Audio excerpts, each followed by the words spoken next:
Okay, everybody, I am so excited today because I have the honor of being joined by Henry Lawfull and Gil Kenan, who direct and wrote A Boy Called Christmas. And I have the star here, Nicholas himself, with me. It is out now on Netflix. There's going to be spoilers in this interview, so make sure you watch the film first before you watch this interview. How you guys doing today? We're doing great. Really nice to meet you. Yeah, Nice to good, meet you. thanks. Henry, what were you feeling when you first were told you got the lead part of Nicholas? Well, as you could expect, like I was ecstatic because I'd never been involved or ever had such a massive opportunity, and for it to be my first role in such a massive production, doing such an amazing story with such amazing cast, yeah, it was incredible. Yeah, and you totally stepped to the plate for it, and a really good job by you. And Gil, I absolutely love this film and everything you do with it, writing and directing wise. But what is the process for you adapting a popular book into a screenplay like this, and how do you kind of decide what to keep in and what to cut? The process is not screwing it up. The work of adapting a book, especially one as beloved as A Boy Called Christmas, Matt Haig, through his writing, is able to touch so many people around the world. And what got me hooked on this story was how he wrote Nicholas as a sort of roll doll character, a kid who has the weight of the world on his shoulders, keeps having misfortune after misfortune, and is still persistent to go after one dream, one goal. And of course, that goal is going to change his life and ours. So, what I wanted to do is to make sure that I could capture as much of that hero's journey as inspired me when I read Matt's book, and then to put on the page the same sense of joy and wonder and magic that I used to feel at Christmas time, and that I also used to feel in movie theaters when I saw big fantasy films that felt like they opened up the ceiling of what a story could show. And so, kind of the synthesis of all of those ideas came together to become the screenplay for A Boy Called Christmas. Yeah, and it shows in the screenplay, but it translates to the screen too, which is so impressive they were Thanks. able to do both. No problem.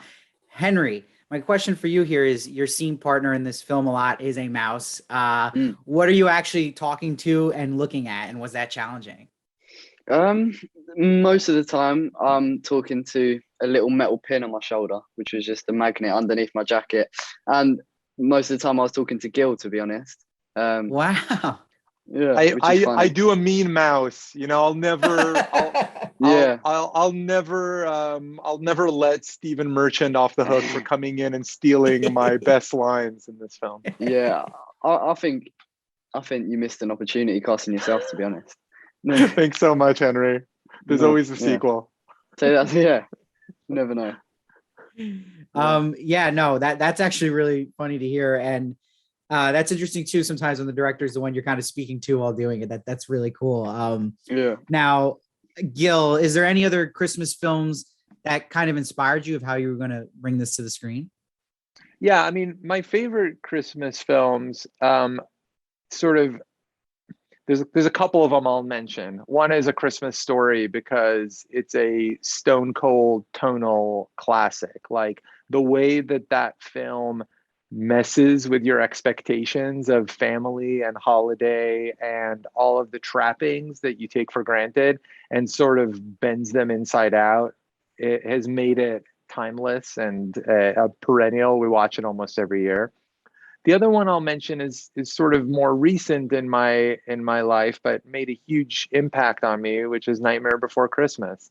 And Oh, hell yeah. when that film came out, I was in high school. I remember we all went as a drama class to go see it, and it felt like a vision of a new way to see a holiday that everyone sort of took for granted.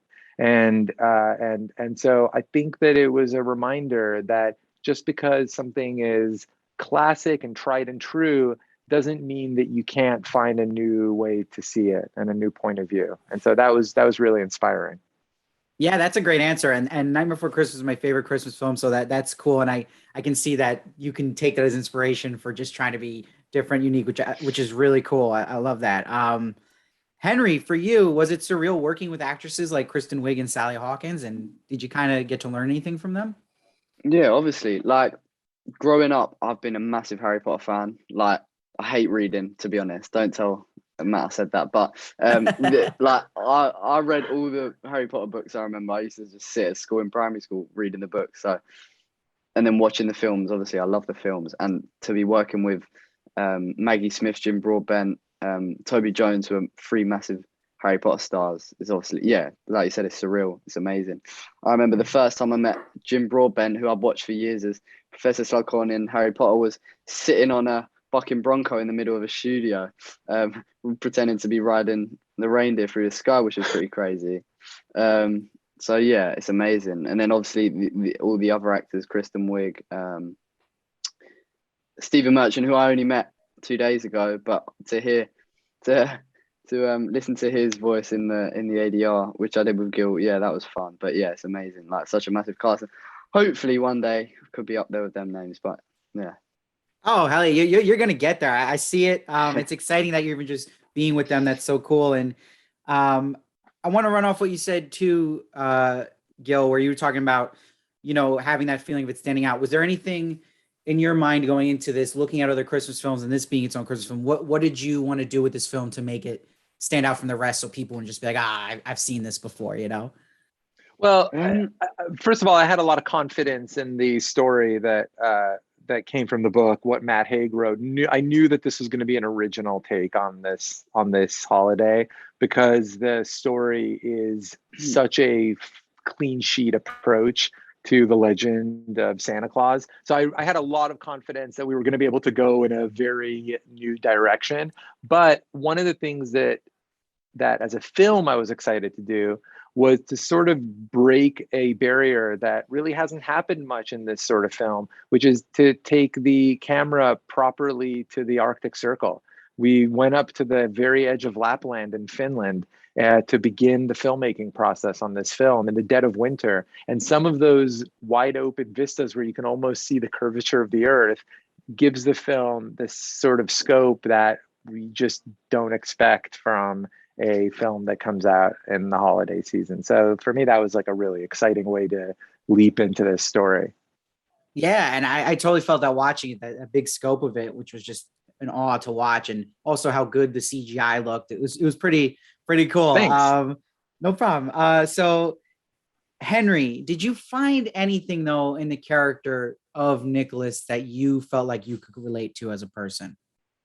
Yeah. I think Nicholas for most people is a really relatable character. And I think that's through the journey he goes through. Obviously it's a very exaggerated journey, but it's almost shows people's day-to-day lives, like the way the huge ups and downs that the character goes through. Obviously don't want to ruin it, but losing his parents and then coming to become Father Christmas, I guess, and flying on a reindeer with a king and doing all these amazing things after going through these ups and downs. It's like a roller coaster, and I guess that's how at times I do, and I'm sure many people feel like. And so it's not just one straight easy ride for him. I feel like it's relatable for people's lives, and that's one of the things I guess that is good to show through the character, for people watching, to give a message that there's always light at the end of the tunnel, and like there's always good to come, even at your lowest points, to always believe in yourself and hope. And yeah, I think his optimism, yeah, I'll try my best to be optimistic. It's hard. I doubt it. Americans might not be as aware of the football, but yeah, being a Tottenham fan myself over here, yeah, it's hard to be optimistic, but yeah, I'll try my best. No, yeah, and you bring that optimism and joy to the role really well, which really helps the film like stand out and shine. And Gil, I have to ask too, is there a favorite sequence of yours to film in this movie? Because there was so many fun ones to watch. I couldn't kind of pick my favorite, but is there anything that you had the most fun kind of filming? Well, one of the most fun was also one of the hardest. There was a scene that we shot very early in the film. Henry will remember this because we dragged the cast and crew up on snowmobiles to the top of a mountain in Slovakia. And we filmed on a frozen lake. And we had to keep checking by poking poles to make sure that it was frozen enough to get the equipment onto. And it was the scene right before Nicholas finds Elfhelm. So he is discovered in the snow by Father Topo and Little Noosh, and they revive him using some elf magic. In that scene, as we started to film it, a real snowstorm began. And so the wind was blowing and snow started coming down while we were filming. And it was one of the first days of proper filming on this show, and it just felt like magic. Like, you know, I couldn't believe my luck at being able to capture all of that on camera.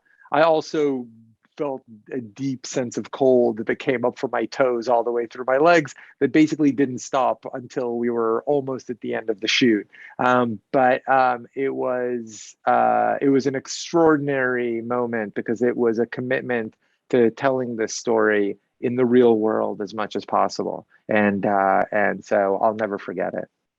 Yeah, and that's such a cool story to hear, because I think people love hearing when they're seeing such a wild film, an awesome film, just wild stories that happen while making it, like that there is that meta connection in a way. It was an adventure. Making this film was an adventure.